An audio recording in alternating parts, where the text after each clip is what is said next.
Iran imetangaza kuwa itaongeza taratibu mashambulizi yake ya makombora dhidi ya shabaha za Marekani na Israel kama jibu kwa kile inachokitaja kuwa vita vya uchokozi vinavyoendelea.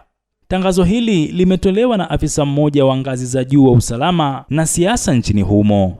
Akizungumza na kituo cha televisheni cha Al-Mayadin cha Lebanon, afisa huyo ambaye hakutajwa jina alifafanua kuwa kuongezeka kwa mashambulizi haya ya kulipiza kisasi kunafanywa ndani ya mfumo wa mkakati wa awamu. Aliongeza kuwa mchakato wa kurusha makombora kutoka Iran utaongezeka hatua kwa hatua, sambamba na upanuzi zaidi na kuongezeka mara mbili kwa operesheni za mhimili wa upinzani dhidi ya maslahi ya adui katika eneo lote. Afisa huyo alisisitiza kuwa Iran haitakosa fursa yoyote ya kuharibu rada za adui na miundombinu ya ulinzi wa anga. Aidha, alibainisha kuwa operesheni za Iran dhidi ya vituo vya kijeshi vya adui zitaendelea bila kukoma hadi kizuizi kitakapofikiwa.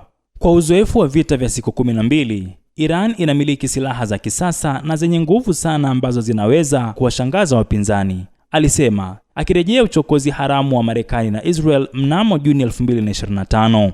Wakati huo huo, afisa huyo alisisitiza kuwa hatua yoyote dhidi ya miundombinu ya Iran itakabiliwa na jibu kali na lisilotarajiwa ambalo litawapa maadui pigo kubwa.